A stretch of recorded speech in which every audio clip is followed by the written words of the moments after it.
नमस्कार विद्यार्थी मित्रों, धोरण 10 विषय गणित भाग 1 प्रकरण 5 संभावना मुहावरा संग्रह 5.3 प्रश्न पहलो નીચેના દરેક યાદચ્છિક પ્રયોગ માટે નમૂના અવકાશ S અને તેમાંના નમૂના ઘટકોની સંખ્યા નંબર ઓફ S લખો તેમજ તેમાંની ઘટના A B C ગણ સ્વરૂપે લખો અને number of A number of B number of C લખો। તો આ પ્રશ્નમાં આપણે નમૂના અવકાશ प्रत्येक घटना माटे गण अने ए घटना में आवेला घटकोनी संख्या आपने लखवानी छे। पहलो प्रश्न एक पासो फेंकता आपणे जाणीए छे एक पासो फेंकता 1 થી 6 पैकी कोई पण एक अंक आवी शके। तो नमूना अवकाश S 1 2 3 4 5 6 એટલે કે નમૂના ઘટકોની સંખ્યા અહીં ક્રમમાં છે એટલે આપણે સહેલાઈથી જોઈ શકીએ 1 2 3 4 5 6 તો નંબર ઓફ S આપણા થશે 6। હવે ઘટના A માટેની શરત આપણને આપી છે પૃષ્ઠભાગ ઉપર સમસંખ્યા મળે એના માટે આપણે જોવાનું છે નમૂના અવકાશ એમાંથી સમસંખ્યા કઈ છે એ આપણે આ ગણ A માં લખીએ તો એ આવશે 2 4 6 તો ગણ A માં 1 2 અને 3 એમ કુલ 3 ઘટકો છે એટલે નંબર ઓફ A બરાબર થશે 3। તેવી જ રીતે ઘટના B पृष्ठभाग पर विषम संख्या में ये पण आपने जानिए छे विषम संख्या कई छे तो गण B बराबर आपने 1 3 5 गणना पैकी 1 3 અને 5 આ વિષમ સંખ્યા છે। ફરીથી અહીંયા ગણીએ તો 1 2 અને 3 ગણ B માં પણ ઘટકોની સંખ્યા છે 3 એટલે નંબર ઓફ B બરાબર 3। તેવી જ રીતે ઘટના C માટેની શરત છે पृष्ठभाग पर मूल संख्या મળે मूल संख्या જે છે એ તમારે યાદ રાખવાની છે 1 થી 50 સુધીની મૂળ સંખ્યાઓ તમને ખબર હોવી જોઈએ। તો આ પૈકી 2 અને 2 3 અને 5 તો 2 3 5 આ ગણ C ના ઘટકો છે। અહીં જોઈએ આપણે 1 2 અને 3 તો નંબર ઓફ C બરાબર પણ થશે 3। વિદ્યાર્થી મિત્રો એવું જરૂરી નથી કે બધી વખતે ઘટકોની સંખ્યા સમાન આવે। આ પ્રશ્નમાં એવું છે દરેક પ્રશ્નમાં જે પ્રમાણે પ્રશ્ન હોય તે પ્રમાણે નમૂના ઘટકોની સંખ્યા આપણે લખવી। હવે ત્રીજો પ્રશ્ન જોઈએ 3 सिक्का एक साथ उछा 3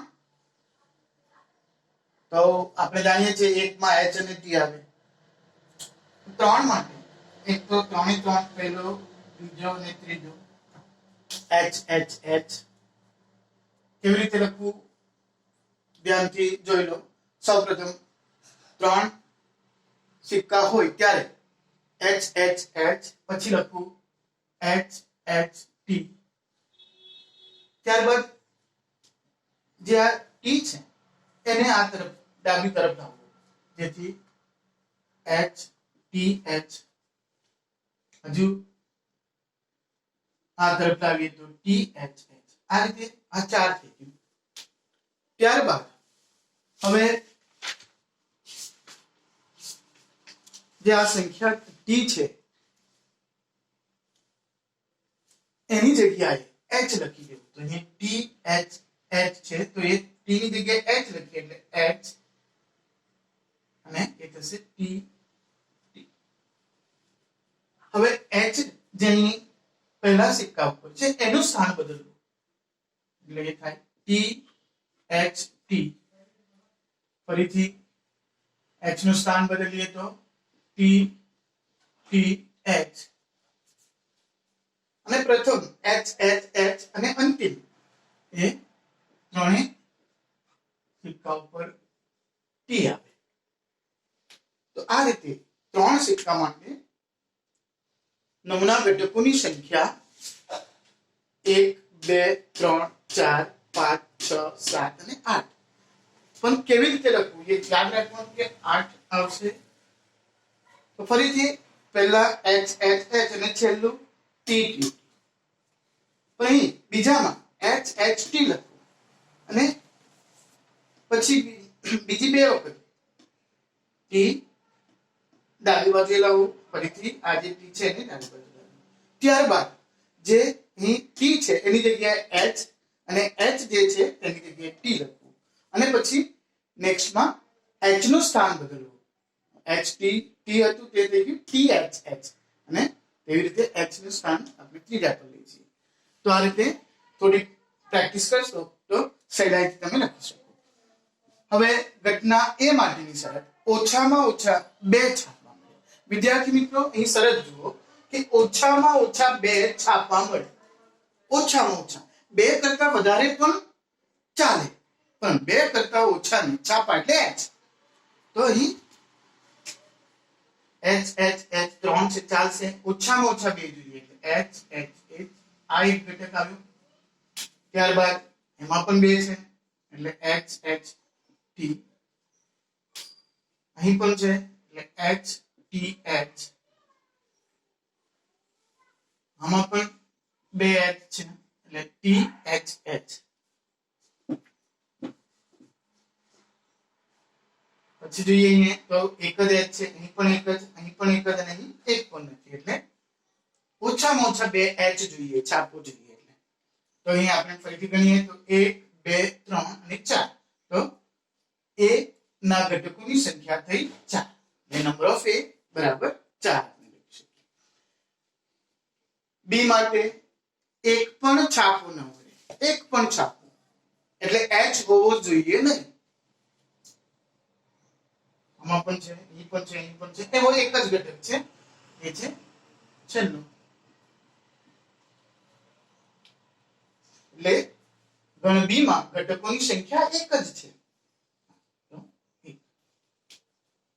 ત્યારબાદ ઘટના સી બીજા સિક્કા પર છાપવો મળે. બીજો એટલે વચ્ચેનો. જો આ વિદ્યાર્થી મિત્રો આજે પહેલો, બીજો ને ત્રીજો 3. તો આપણે અહીં બીજા એટલે જે વચ્ચે છે તેમાં જોવાનું, ત્યાં શું હોવું જોઈએ? છાપો એટલે એચ.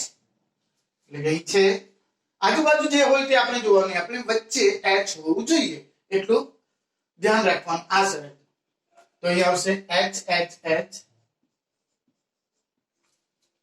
અહીં પણ બીજામાં પણ છે તો એચ એચ ટી. અહીં નથી, અહીં છે તો ટી એચ એચ છે, ટી એચ ટી નથી. નમૂના ઘટકો ગણીએ તો 1 2 3 4. એટલે નંબર ઓફ સી એ પણ આપણા થયા 4. તો આ રીતે આપણે આપેલી શરત મુજબ કોઈ પણ શરત આપી હોય તે ધ્યાનથી સમજવી, અને જે નમૂના અવકાશ છે એ નમૂના અવકાશ S માંથી એ ઘટકો આપણે લખવા.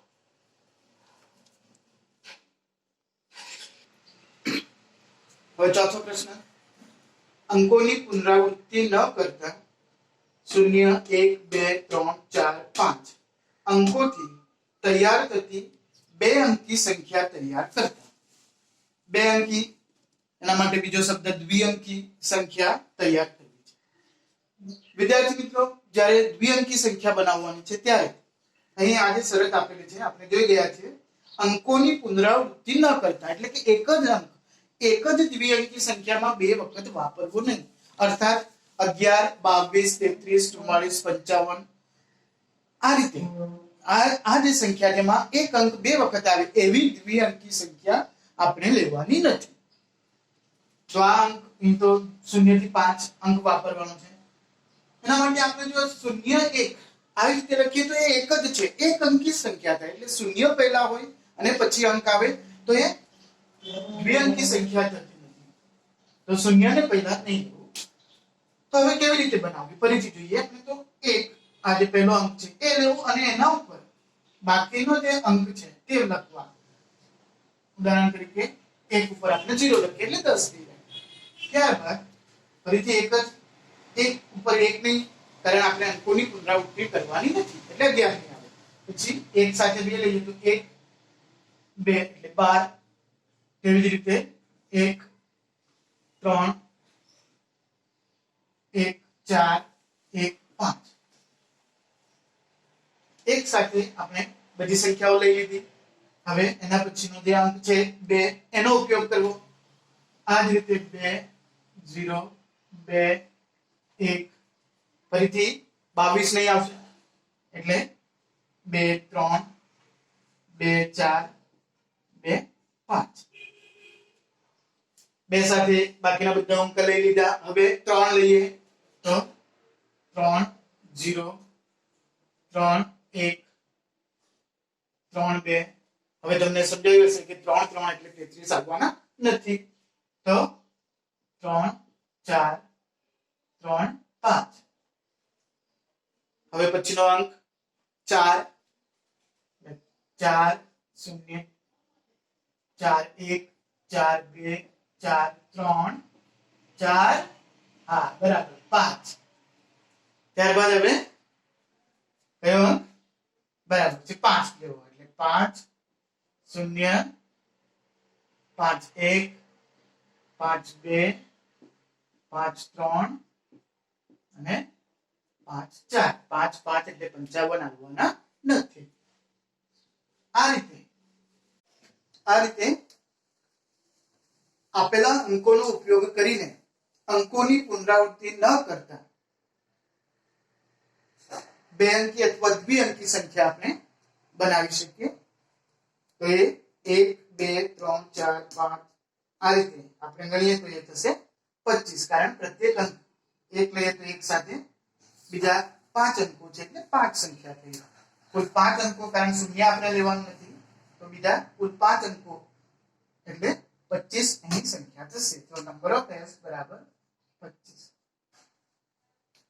ત્યારબાદ હવે જે ઘટના આપી છે તે તૈયાર થતી સંખ્યા સમસંખ્યા હોય. આપણે જાણીએ છીએ કે જે સંખ્યાના એકમના અંકમાં 0 2 4 6 કે 8 હોય એ સમસંખ્યા થાય. એટલે આપણે એકમના અંક જોવાનું. તો અહીં સૌપ્રથમ આવશે 10. બરાબરથી એક એક સંખ્યા જોતા જવું. 12. ત્યારબાદ 13 નહીં આવશે 14 20 21 पर नहीं 23 पर नहीं 24. आ રીતે સમ સંખ્યા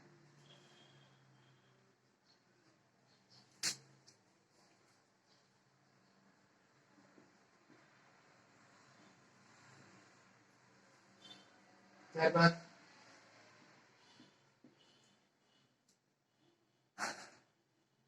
50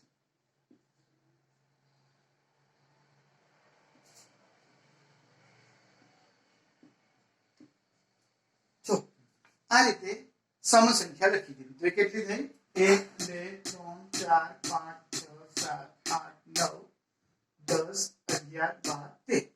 એટલે નંબર ઓફ 8 આપણે આવ્યા 13. ત્યારબાદ ઘટના બી તૈયાર થતી સંખ્યા 3 વડે વિભાજ્ય હોય.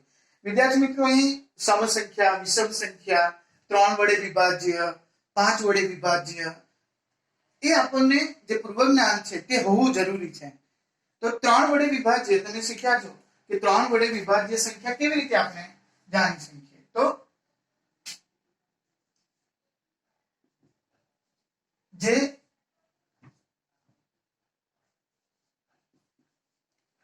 જે સંખ્યાના અંકોનો સરવાળો 3 વડે વિભાજ્ય, કારણ જો બહુ મોટી સંખ્યા હોય તો એ 3 વડે વિભાજ્ય છે કે નહીં તે જોવું હોય તો એ વિભાજ્યતા કસોટી એ તમે શીખ્યા છો, ભૂલ્યા હોય તો ફરીથી યાદ કરી લો કે જો અંકોનો સરવાળો 3 વડે વિભાજ્ય હોય તો તે સંખ્યાને 3 વડે ભાગી શકાય, નિશેષ ભાગી શકાય, અથવા તે સંખ્યા 3 વડે વિભાજ્ય હોય એ આપણે શીખ્યા છે. તો અહીં જોઈએ 10 છે, 3 તમે નાની સંખ્યા છે એટલે સહેલાઈથી સમજી શકો તો 12, તો 3 4 12 થાય, પણ આપણે જોઈ શકીએ 1 + 2 1 + 2 3 થયું, 3 ના ઘડિયામાં આવે એટલે વિભાજ્ય. 13 છે તો 1 + 3 આ બે અંકોનો સરવાળો 1 અને 3 4 થાય, તો આ રીતે આપણે સમજી શકીએ. 14 છે તો 1 અને 4 5 થાય એટલે 3 વડે વિભાજ્ય નથી. પણ 15 1 + 5 6 થાય, 3 ના ઘડિયામાં 6 આવે. તો આ રીતે આપણે મોટી સંખ્યા હોય ત્યારે પણ સહેલાઈથી 3 વડે વિભાજ્ય સંખ્યાઓ છે કે નહીં તે જોઈ શકીએ. ત્યારબાદ 20 નહીં 21 આવશે, 24 23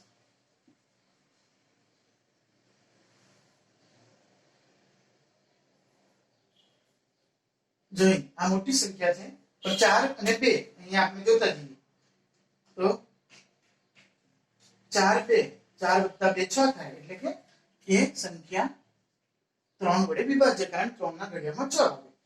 4 3 7 4 ને 5 9 એટલે એ 3 વડે વિભાજ્ય છે. 50 5 ને 5 થાય 51, 5 + 1 એટલે 6, એનો અર્થ એ 3 વડે વિભાજ્ય સંખ્યા. 5 53 છે, 5 અને 3 8 થાય, પણ 54, 5 અને 4 9 એટલે કે 3 વડે વિભાજ્ય. તો સહેલાઈથી આ જે વિભાજ્યતા કસોટી છે 3 ની, તેનાથી આપણે આપેલી કોઈ પણ સંખ્યા હોય, 3 અંકી 4 અંકી 5 અંકી 6 અંકી સંખ્યા પણ હોય કે મોટી એનાથી પણ અંકની સંખ્યા હોય, તે 3 વડે વિભાજ્ય છે કે નહીં તે આપણે સહેલાઈથી આ વિભાજ્યતા જે કસોટી છે તેનાથી આપણે કરી શકીએ. તો હવે જોઈએ બી માં 1 2 3 4 5 6 7 8 અને 9, તો નંબર ઓફ બી આવ્યા 9.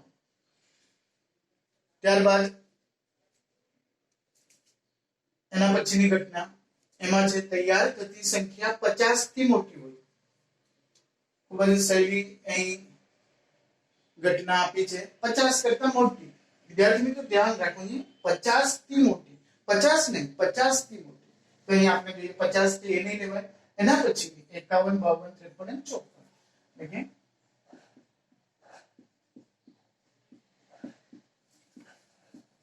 તો એ કેટલી 1 2 3 અને 4 એટલે નંબર ઓફ સી એ થયા 4.